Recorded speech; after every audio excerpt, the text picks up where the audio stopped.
मौलाना कलीम सिद्दीकी साहब की जबरन गिरफ्तारी को लेकर देश भर में विरोध प्रदर्शन जारी है। अलीगढ़ में मुस्लिम समुदाय नेताओं और समाज सेवियों ने सरकार के खिलाफ जिलाधिकारी के दफ्तर को घेर कर विरोध प्रदर्शन किया, जिसमें एएमयू से प्रोफेसर मुफ्ती जाहिद अली, कांग्रेस नेता आगा यूनुस, एएमयू छात्र संघ अध्यक्ष सलमान इम्तियाज़ और कई एनजीओ से जिम्मेदारान मौजूद रहे। वहीं एएमयू छात्र संघ अध्यक्ष सलमान इम्तियाज़ ने अपर फोर्ट की जामा मस्जिद पर एहतजाज यानी विरोध प्रदर्शन किया, जिसमें सैकड़ों लोगों ने हिस्सा लिया। सभी प्रदर्शनकारियों ने मौलाना को जबरन धर्म परिवर्तन के नाम पर गिरफ्तार करने पर नाराज़गी जताई और सरकार से मौलाना को तुरंत रिहा करके एटीएस की इस घटिया गलती पर माफ़ी मांगने के लिए मांग की। अंकुश लगाने की मांग करते हैं।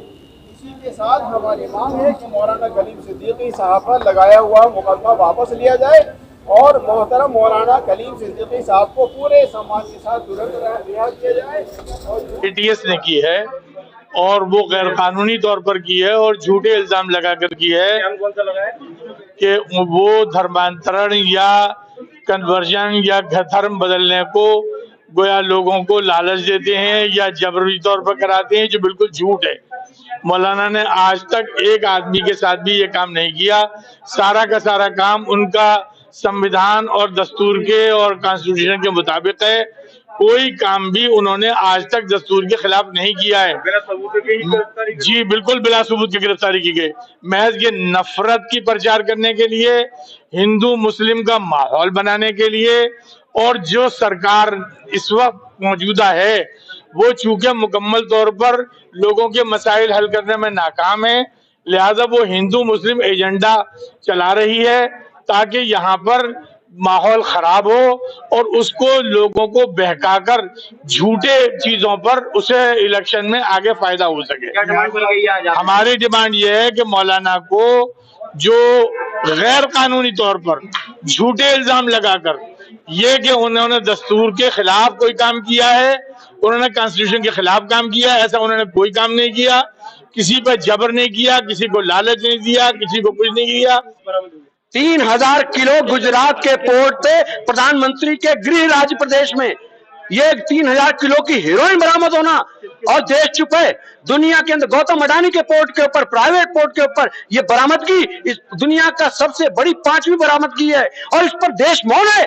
इसको छुपाने के लिए और इतने बड़े संत का कहीं ना कहीं उसके अंदर ये पूरी की न पूरी कहीं सिस्टम अपने आप को जनता के ध्यान भटकाने के लिए सरकार ध्यान भटकाना चाहती है, इसलिए ये मौलाना कलीम सिद्दीकी की गिरफ्तारी इसी क्रम में लगती है। और दूसरा, वो उनके पास हर मोर्चे पर विफल हो चुके हैं। महंगाई, बेरोजगारी, किसानी, महिलाएं, सारे मोर्चों पर विफल सरकार है यूपी सरकार। इससे मुंह मोड़ने के लिए, इन मुद्दों से ध्यान भटकाने के लिए जनता का, इस क्रम में ये गिरफ्तारी लगती है। हम ये कहते हैं कि मौलाना कलीम सिद्दीकी की गिरफ्तारी तुरंत उनको रिहा किया जाए, उनको ससम्मान रिहा किया जाए, एटीएस सार्वजनिक रूप से माफी मांगे, सारे मुकदमे पर से हटाए जाएं। आप शक के बिना पे किसी की गिरफ्तारी कर सकते हैं? इतने बड़े आलिम, इतने बड़े धर्मगुरु, इतने बड़े इस्लामिक स्कॉलर, और आप सिर्फ टारगेट कर रहे हैं अपने लोगों को। आपने सेट कर रखा है कि आप कहीं ना कहीं अपनी विफलताओं को मुस्लिमों के हार के पीछे। आज देखिए, हिंदू, मुसलमान, तालिबान, अब पाकिस्तान, अब आ गया चौथा तालिबान।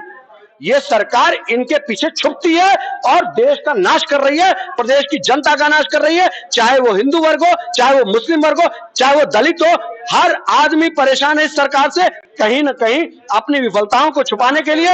ये पॉलिसी है कि भाई मुसलमानों को, दलितों को हैम्पर करो और चीजों को पोलराइज करो, जो कि हम नहीं होने देंगे।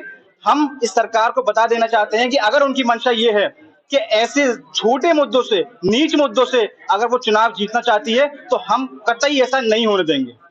बिल्कुल साफ तौर पे और सख्त अल्फाजों में बता दूं कि जो अभी अदानी के पोर्ट पे 22,000 करोड़ की हीरोइन मिली है, उस पर कोई पूछताछ नहीं। अभी महंत के मर्डर में, सुसाइड में जिन लोगों का नाम आया, उनकी अरेस्टिंग की कोई बात नहीं कर रहा है, क्योंकि ये एक फिलॉसफी, एक माइंडसेट इंडोक्ट्रिनेशन करा जा रहा है कि साहब मुसलमानों को हैम्पर करो, मुसलमानों को आतंकवादी दिखाओ। अब देखिएगा, आज से 6 महीने में इतने आतंकवादी पकड़े जाएंगे, क्योंकि बिल्कुल साफ पॉलिसी है, चुनाव को पोलराइज करना है, चुनाव को दिखाना है। और अगर शक की बुनियाद पे, ये लोग कह रहे हैं शक की बुनियाद पे हमने कलीम साहब को उठाया है, तो ये बात मोहन भागवत जी से पूछनी चाहिए कि उनके क्या मामलात हैं, क्योंकि पिछले कुछ दिनों पहले सारे उलेमाओं को उन्होंने बुलाया था, तो उनसे भी सवाल होना चाहिए। मोदी जी के खिलाफ आईसीसी में क्रिमिनल केस पेंडिंग है, उनको भी बात करनी चाहिए। योगी जी के खिलाफ भी क्रिमिनल केसेस हैं, सिर्फ शक के दायरे में मुसलमान ही क्यों आता है, दलित ही क्यों आता है? आज ये सरकार हर प्लेटफॉर्म पे दलितों के साथ जो उत्पीड़न हो रहा है, हमारी बहनों के साथ जो उनको सुरक्षा नहीं मिली जा रही है, रेप हो रहे हैं, उसका जिम्मेदार कौन है? हमारा सवाल अवाम से भी है कि जो अवाम इनको चुन के लाई थी, अगर वो आज नहीं जागी तो मैं बात साफ कर दूं कि जिम्मेदार सरकार नहीं अवाम है, और ये ऐसे ही बांटते रहेंगे। अब वक्त है कि इनको आईना दिखा के सत्ता से बेदखल करने। अडानी को क्यों गिरफ्तार नहीं किया जा रहा? अडानी को गिरफ्तार इसलिए नहीं किया जा रहा क्योंकि ये सरकार कॉर्पोरेट की सरकार है, कॉर्पोरेटर्स चला रहे हैं इस सरकार को। अडानी हो, अंबानी हो, दीगर कॉर्पोरेटर्स इनकी गोद में बैठे हुए हैं। आप कह रहे हैं ना कि हिंदू मुस्लिम करने की कोशिश की जा रही है, मुसलमानों को और मुसलमानों के जज्बात को मजरूह करने की कोशिश की जा रही है, और कहीं ना कहीं मुसलमानों को दबाने की कोशिश की जा रही है। हमारी ये मांग है कि कलीम सिद्दीकी साहब को फौरी रिहा किया जाए।